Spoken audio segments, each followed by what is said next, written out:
Hey guys, how's it going? Jay Sensational here. Welcome back to week 4 of the Champion Draft Series. This week we're facing off against Dismondo ORNG, led by LBR Games. L Games BR. I think it's interchangeable, but just in case, there it is. Before we kick things off about this week, if you guys want to be following along with the rest of the series as well as the previous weeks, there is a playlist down below in the description if you guys missed the first 3 weeks. But onto this week, I think that this week was super interesting, not just because of the champions that my opponent is playing, but also because of the lineup that I ultimately decided to bring. So let's dive into a little bit of his champion pool. He has Teemo, Hecarim, Gnar, Kalista, Senna, Anivia, Zed, Darius, Azir, as well as Aurelia that I believe, it was the Azir I believe that he recently traded into. And I think the Aurelia as well.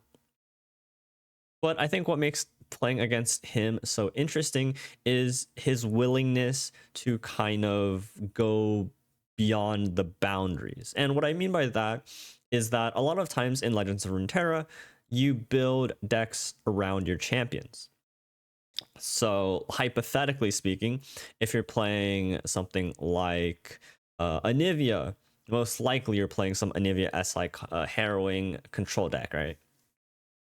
But in this case, especially in the champion draft series, where you are not only drafting champions for, well, to play the champion, but also for the region that they're in, right? So if you're playing Anivia, maybe you play just some sort of froggered mid-range deck and use Anivia as sort of that region carrier.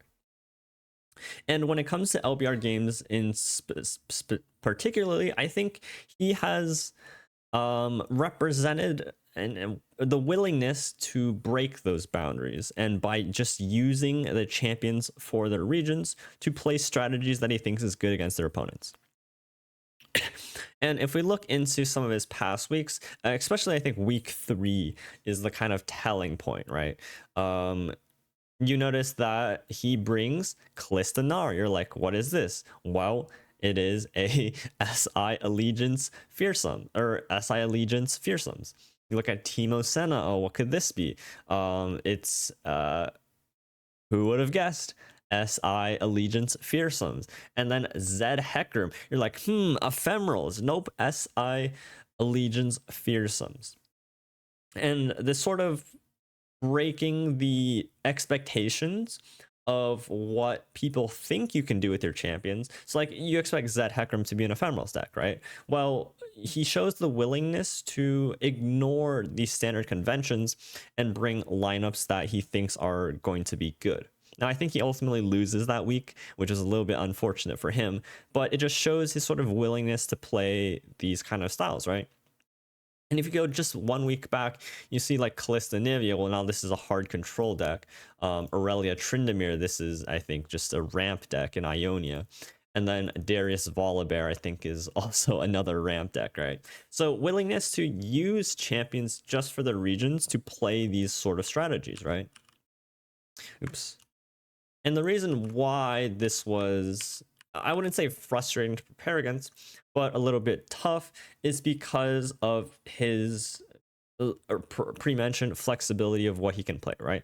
On one side of things, he can play Omega slow decks, right? You have the ramp, you have the Anivia, right? And on the other hand, you have the SI Fearsomes. Because he has 3 SI champions, he could realistically play 3 SI Allegiance decks. And that's very scary when you're trying to like create decks, right? In the past, I played this Janna Nocturne sort of control deck, which probably would be quite good into these Allegiance Fearsomes decks, but would get absolutely mopped by any sort of ramp deck. And so this makes deck construction a lot more difficult. And now while in the past I've sort of done like decks that I want to play versus decks that I think that, like, you know, my opponent's going to play, and try to make some good matchups. But conventionally speaking, I've played under similar boundaries where I play decks and champions together that are usually seen together, you know, like the Udyr, Galio, Formidables. That's a very staple sort of deck that you expect me to play. Or Yasuo Katarina, right? I'm not breaking any conventions here. And this week is the week that I kind of go a little bit all out there, because I know that he knows that I like to play, these like maybe it's the formidable mid-range deck, maybe it's the Katarina Yasuo, maybe it's like the slower control stuff, right? I have 3 Ionian champions, for God's sake. And so I'm thinking, well, if I just bring something like Katarina Yasuo plus X, I'm gonna have a hard time. If I bring Formidables, I'm gonna get crushed by Fearsomes. And so right off the bat, I don't think I'm able to bring Udyr Galio, which has given me a lot of success in past weeks because of the threat of his sort of willingness to play a triple Fearsome lineup. And so I have to adapt based off of what I know my opponent is willing to do.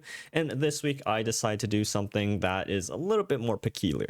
I noticed that he traded for a Azir Aurelia, or at least he traded to have the Azir Aurelia pair in last week, I think. He got Azir on week 4.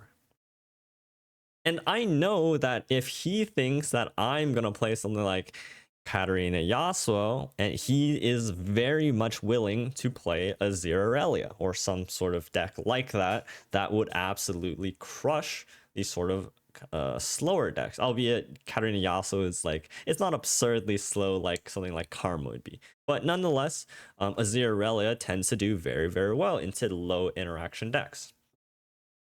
And then I'm thinking, well, if he's playing a Azir Aurelia, maybe he's playing like Zed Hecarim, and he could play Ephemerals. Those two decks are very, very similar with the free attack, extra unit generation pressure kind of thing. And then maybe he plays like a third deck. I don't know what it could be. Maybe it's like Gnar Darius Overwhelm. Who knows?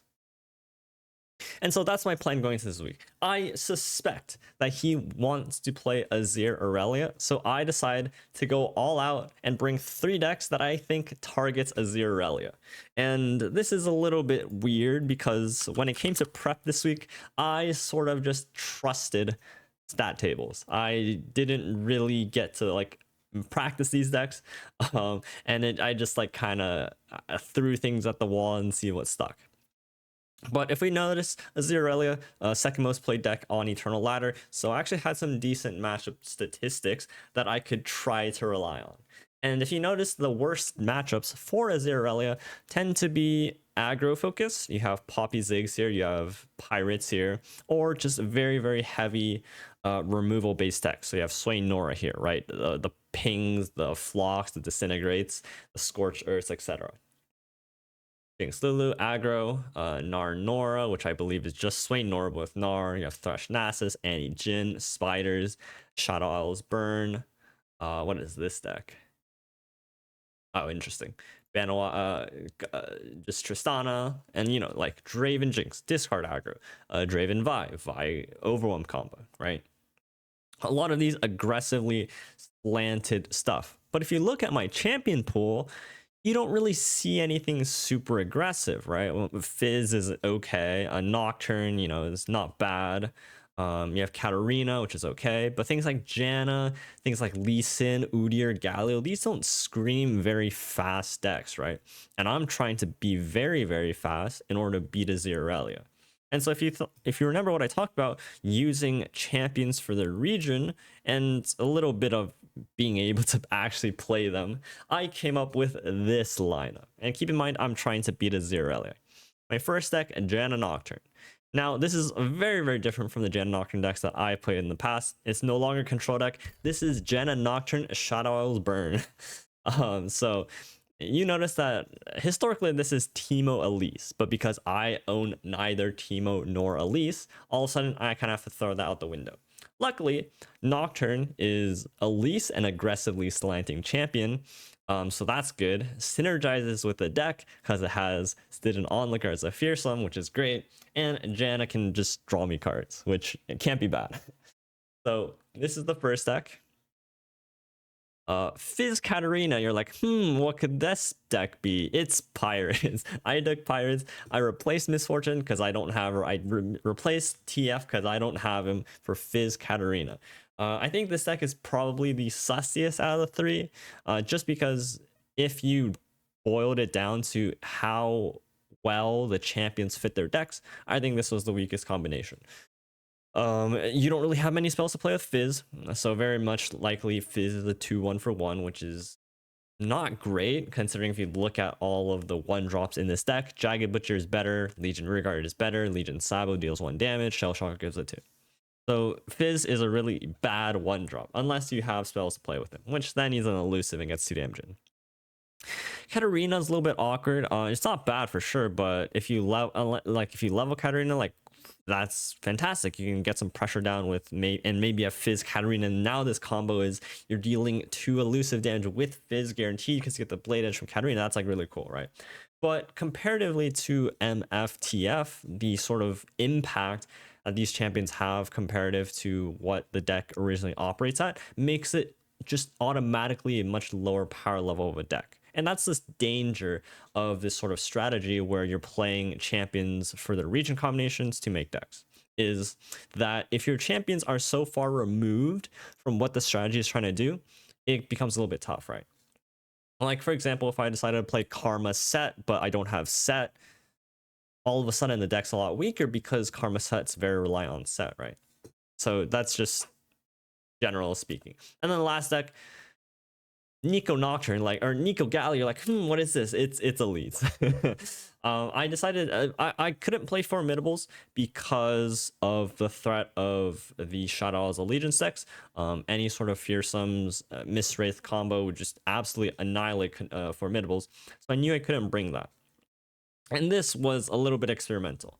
I remember Roji playing Elites in one of his previous weeks, and I thought it would be okay because I could tech the deck into my expectations, right?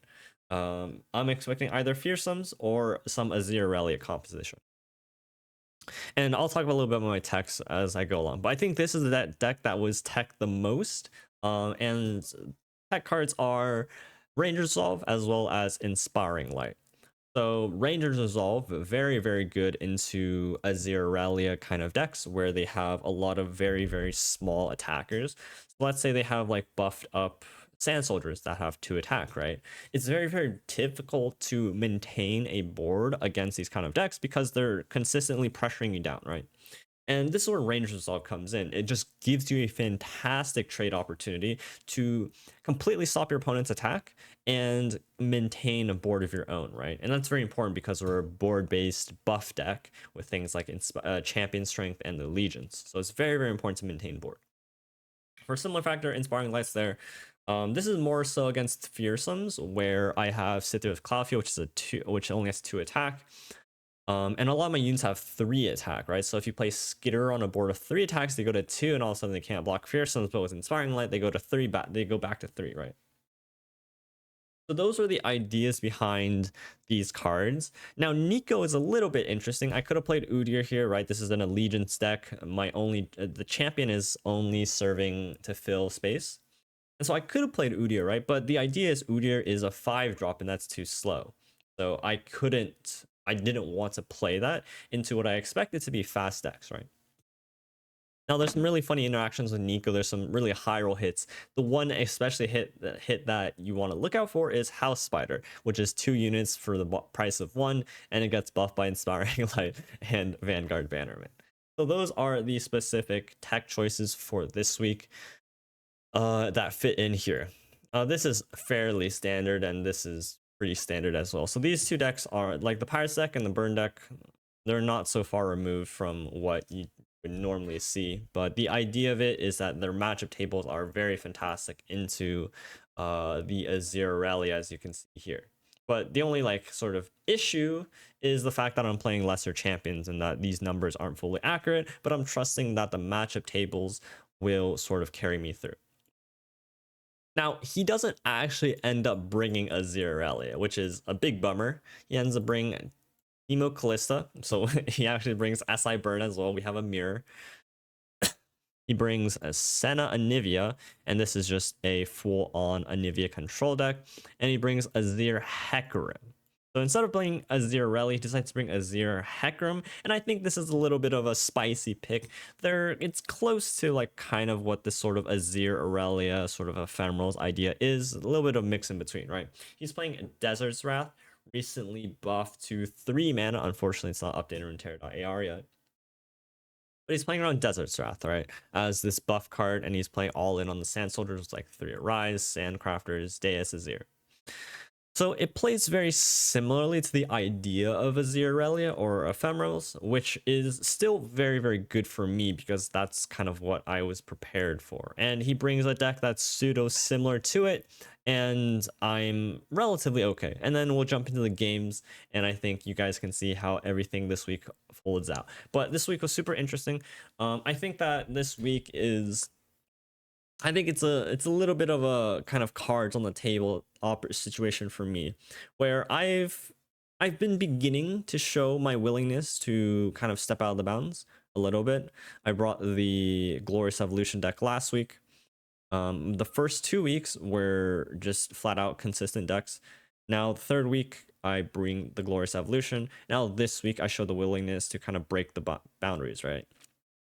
So I obviously the later you got to show this willingness, the better, just so that your future opponents are more off guard. But now I've kind of put things out on the table that I'm willing to kind of go beyond the bounds, and so this does make playing against me harder as well. But there's going to be much less surprise factor going out the door. So a little bit of a trade-off.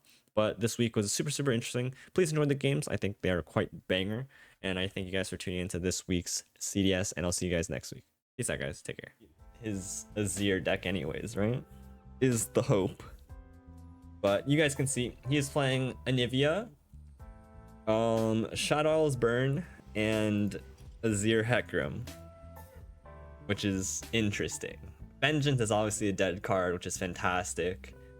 Like this turn 6 solid decks, I should just smoke before then, right? But just ban the control deck and then I play Burn and Aggro. Sounds like he baited me good.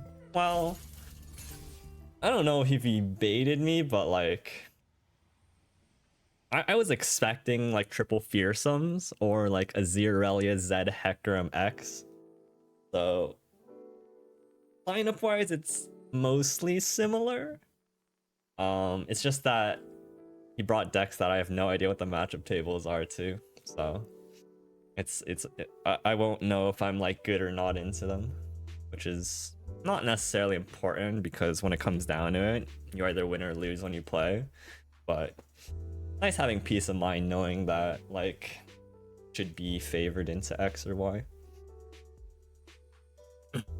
Skill gap them exactly. But I went psycho land this week. I just try to flip the script. I don't think, and hopefully we'll see if it works. If it works, it's fantastic because everyone else will have to see this and like pull out their hair.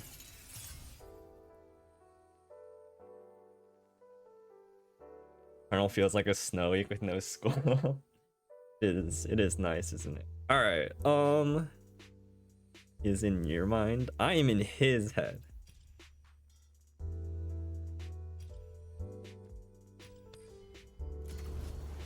And the second issue is I haven't actually tested these decks.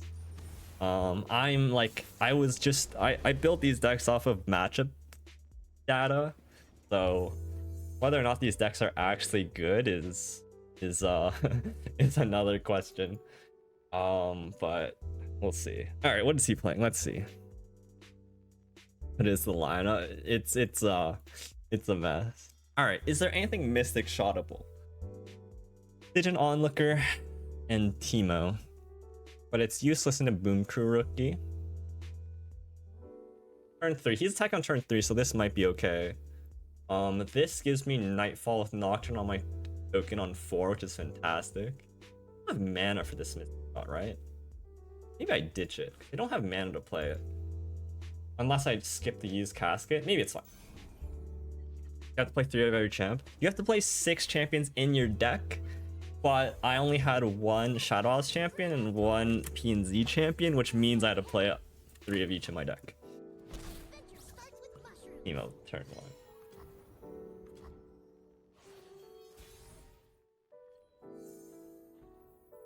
I do have to play this so I can play Nocturne 4, right? Otherwise I can like Mystic Shot Nocturne 4, but I think that's like slightly too slow. That's fine, because if he develops, I've used Casket Salesman to block, right?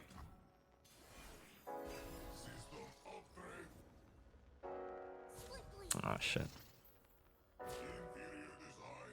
Now I just play second. Now I can Mystic Shot, actually.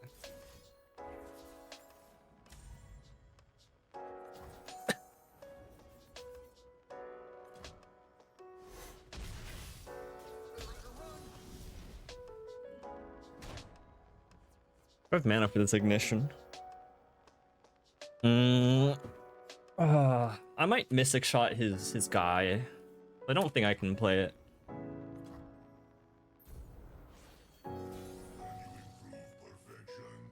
Good draw. I don't want to Mystic Shot this dude, so I don't take 2 again next turn. Plus, I use my burn to not go face, but in this burn mirror, you just play control, right?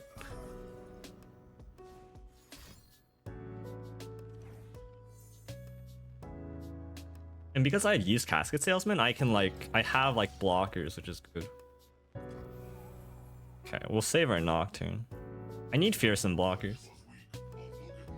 I'm afraid of Stygian. I can also use Nocturne defensively, which is like kind of cute. It could stop some damage from getting through.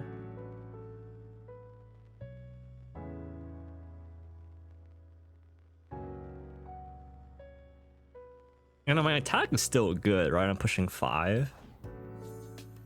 I will trade. I am willing to trade. Like, if we're both trading damage, I think that's fine. Because I think I'm ahead, right? Because I'm ahead in board. Because I use my burn to trade for tempo, right? This trade is fantastic. Trading 2-drop for a 4-drop in a control, when you're playing for control, fantastic. I have blockers, and then I have Nocturne, right? Ballista. Ballista is fantastic because Nocturne just eats Callista for free. That's fantastic for me. That's really good news. Let's make it deep.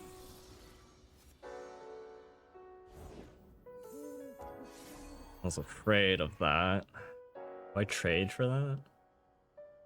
I can copy Stygian, or I can take 4.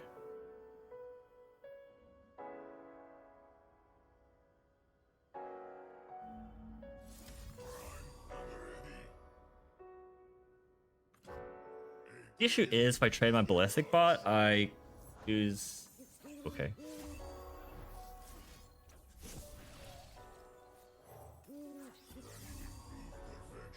This is good, because it really negates his attack a lot. He doesn't want to trade his real unit for my ephemeral. And if he passes this turn, they're no longer fearsome. Beautiful. Beautiful. Beautiful. Beautiful. This is fantastic. So now the Nocturne comes down and eats the Callista for free. And I have more damage, wow.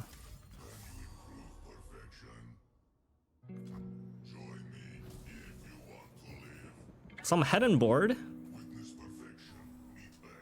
And I have Doom Beast, so I'm like healthier. I'm ahead in board and I'm ahead in health. It's fantastic. And now his Doom Beast can't trade for anything? Oh my god, this is insane.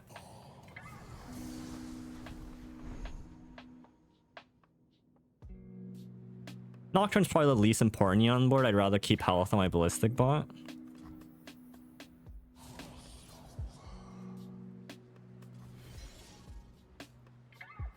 And then next turn I have 7 mana, so I can go clocking into Doom Beast, which is fantastic.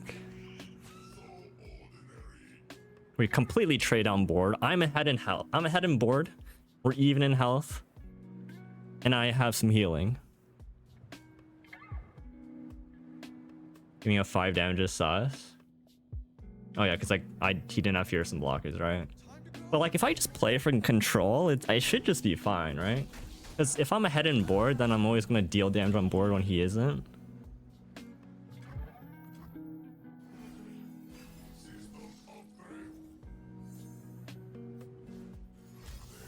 Janna Doom Beast? And like he still does now have fearsome blockers, right? So he's still going to be forced to use burn to kill my Nocturne. That worth? Janna good here?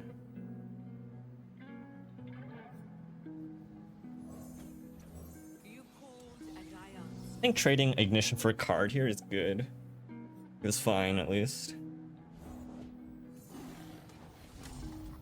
I guess like he'd always have fearsome, or like that was like the rare turn where he doesn't have fearsome blockers. I think there's a fair reason either way. But like he can't attack with this, can you? Like 2 damage isn't worth 3 damage to him, is it? So close. Yeah, he does.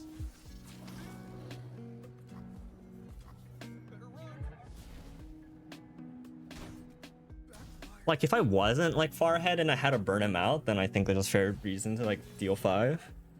Oh my god, fading is so insane. Oh my god, we're so insane. Is there reason to develop?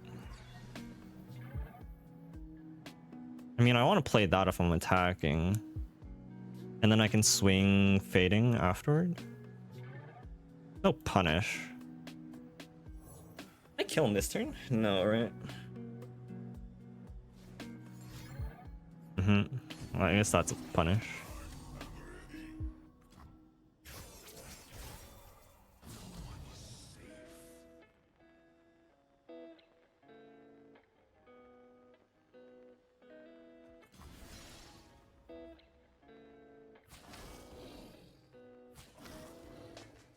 I mean, you can't go down at 2.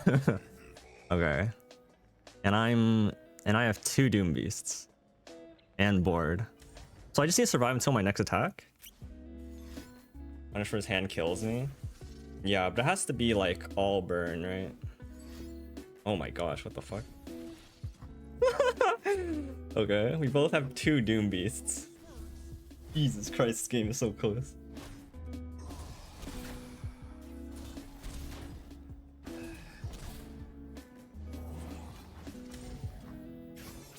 But he only has 1 card in hand, right?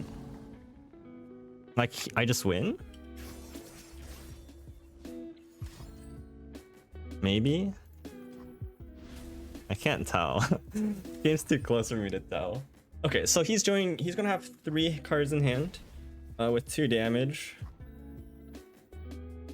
Do I play this now? I don't... I play it now?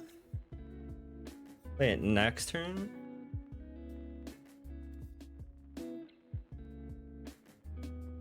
Yeah, fair. Reason why I shouldn't play it now is like he never deals damage to me on board, whereas if he goes like fading Doom Beast, I don't know if this is correct, but it's hard to be wrong and it's just like safe, right? Just a safer play. And then he could have like an exact 3 card hand that kills me somehow. Bro, why am I drawing shrooms? I've drawn 3 shrooms in like 10 cards. Okay, that's spooky. That shroom might have actually like scared me. Let's get to work. I should have played that because like, are you kidding me? Fucking shroom. That's annoying. How do I draw 3 shrooms? That's upsetting. That's really upsetting. A second wind shall come. God, that's so upsetting.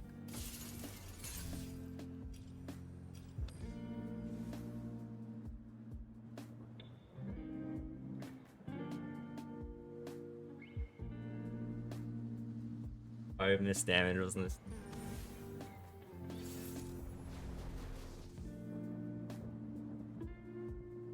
Maybe.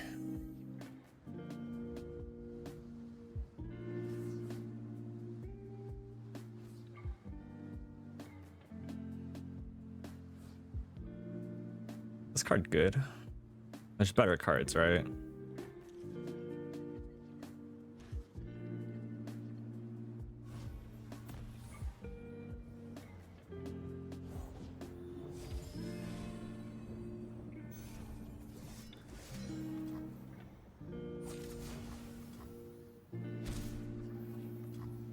Card is obviously insane. Oh, House Fighter is such a high roll. The reason why I play Nico is almost purely because of House Spider. Kinda crazy. If you're wondering why I'm playing Nico over like Udyr, that was the draw I was looking for. Like you just can't attack with that. Otherwise you just lose the game, no? I'll play this over this just because. Oh shit.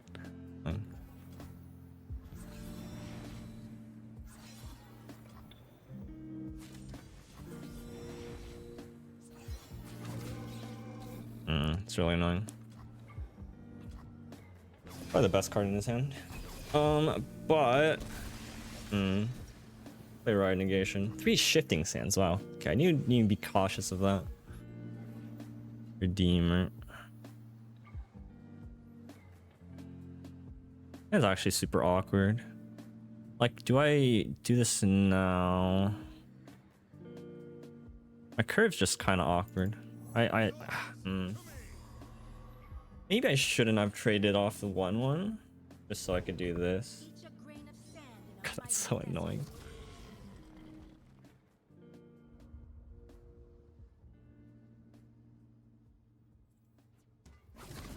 This needs an attack, so I can resolve into that.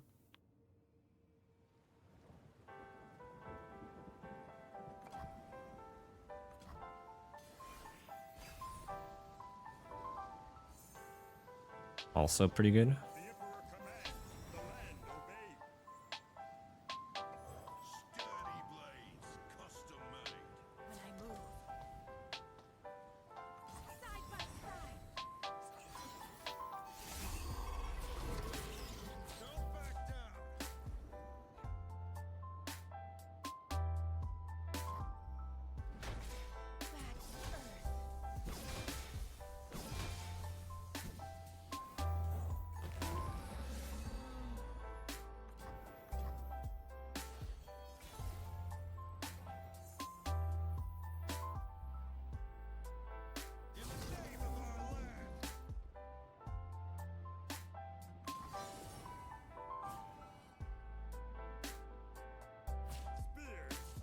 Oh, interesting. Rise. Wait, I get Omega range resolve value again? I had a Hecarim. Well, I mean, not yet, right?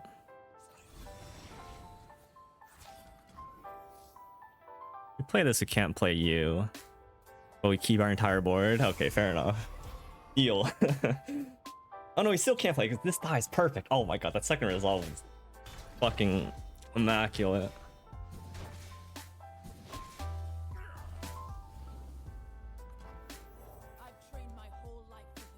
Okay, well that's not great. But if he plays Hecarim and we top deck our champion strength. Oh darn.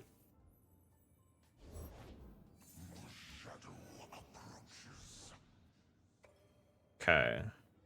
I mean that's fine, right? Because we can just single combat the Hecarim. Like his Hecarim dies here. The issue is we lose our board. How much of it do we lose? How much can we afford to lose and not?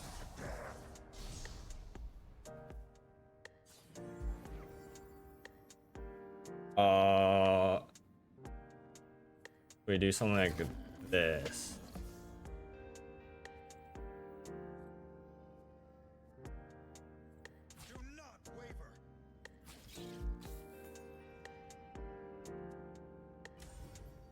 Okay. Oh, we lose a second Hecarim? Outside of second Hecarim, there's not a lot we lose to, and we can top deck our champion strength. Or we draw into our Vanguard Sergeant. Or we draw into Captain Erica. Because we have single combat for... Oh! Oh! Oh my god, we're gaming. Okay. I think we win now.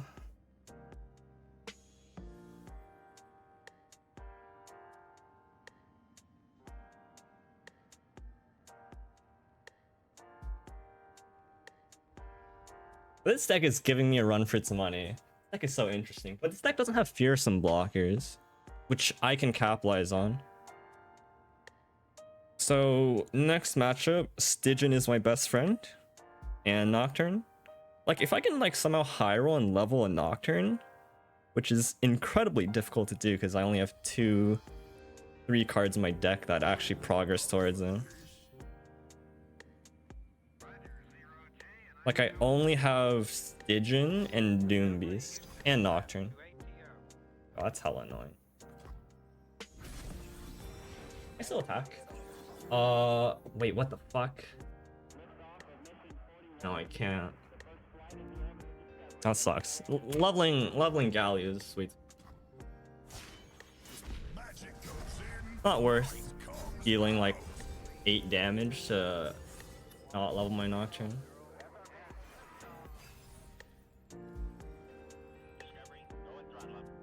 Respectable.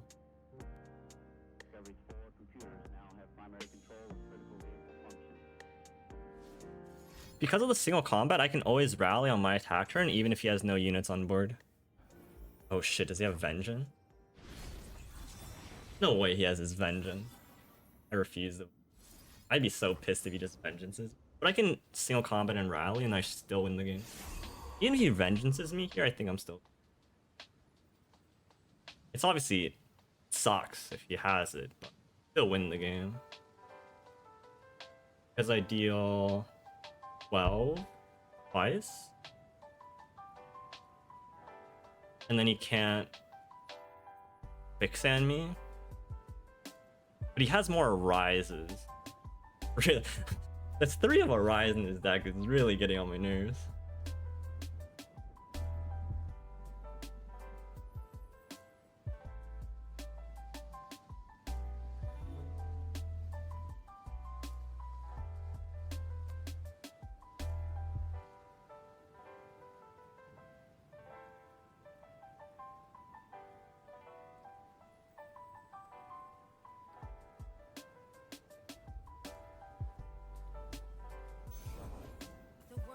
That ain't it.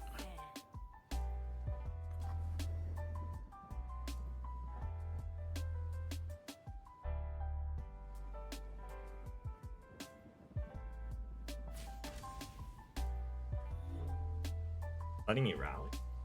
That seems like a mistake.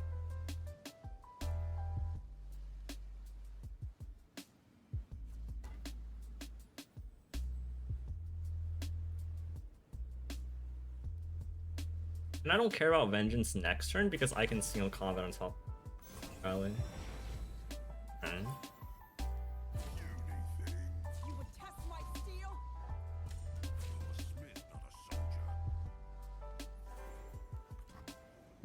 For why he attacked, but I don't know if it could ever make it.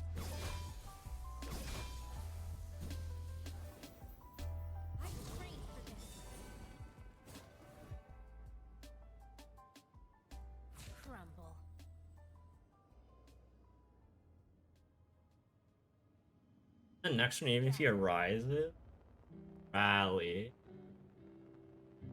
Oh man, he can rise 4 times. And that's not enough because I can still rally. And then I have 1 unit, I have 2 units still alive, so I deal the 1 damage. Okay. I don't think there's any way to lose this game right now. Fantastic talk. Like, even if he rises 4 times, these guys stay alive. And then I rally off the Gallia, so I still win the game. Oh my god, oh my god.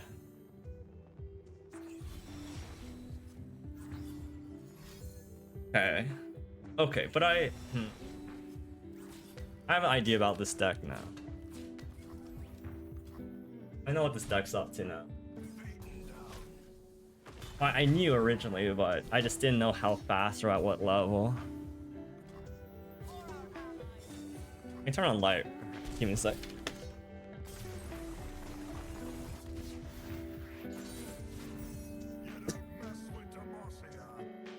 It's a funny way to lose the game.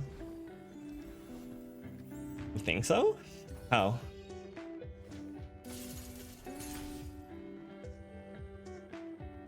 Quicksand, triple rise? No. Ow, how?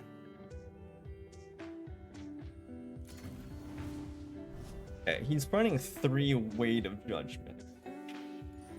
And the shiftings. Alright, I would like Stygian, fading, Stygian.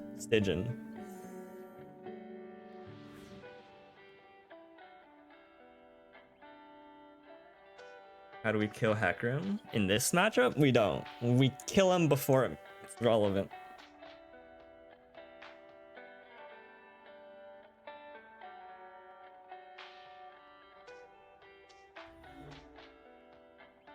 And it's really awkward.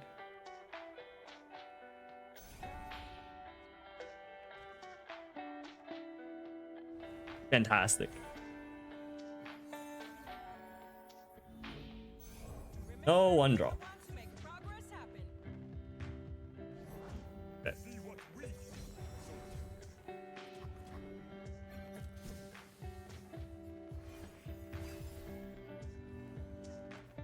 Third Stygian.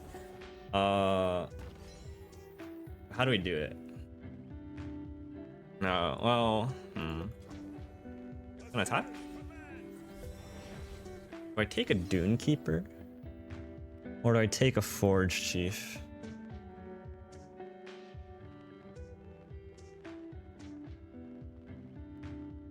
Try fading.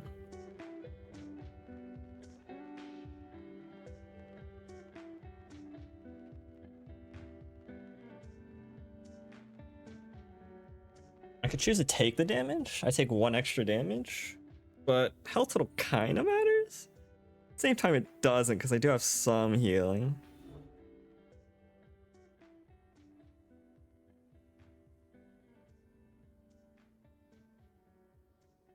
It just gives us options. It gives us options on maybe we don't need a fading this guy.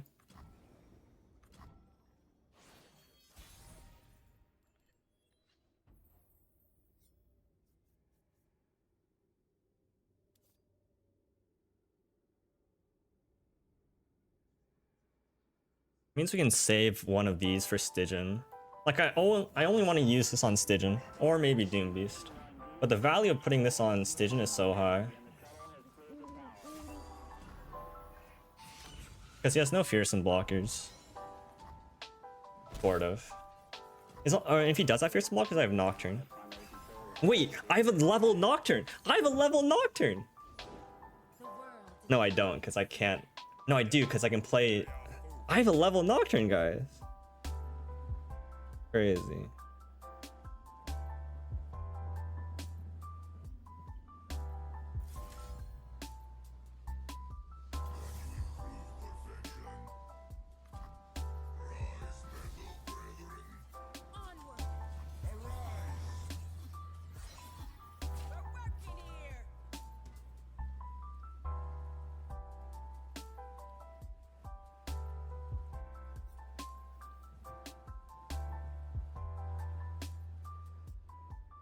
But do I have to kill a Azir?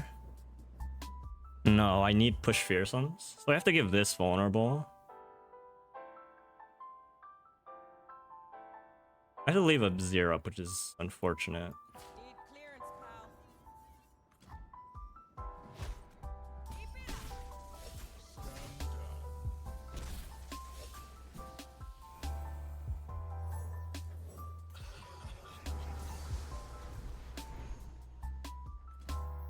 And then I have a level Nocturne, because I have 4.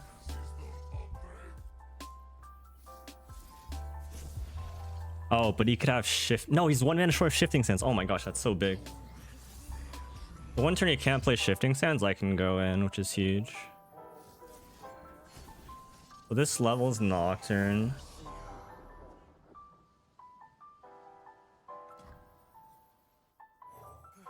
course I'm ready.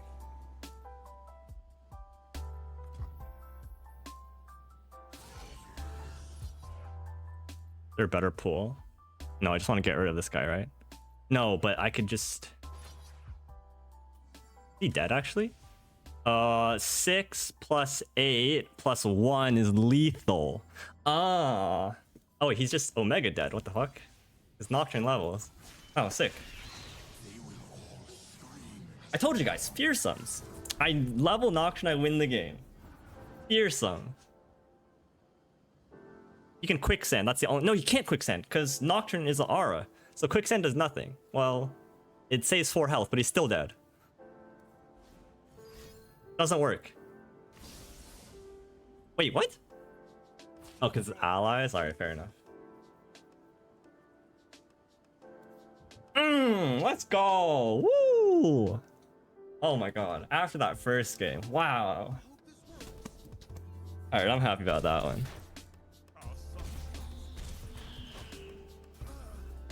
I'm happy about that one. We hit the exact high roll hand we needed to kill him. Or at least on turn 5. We were probably still winning overall, but there's a chance he could kill Nocturne afterwards and get a little bit dicey. Woo! Alright, good win, good win.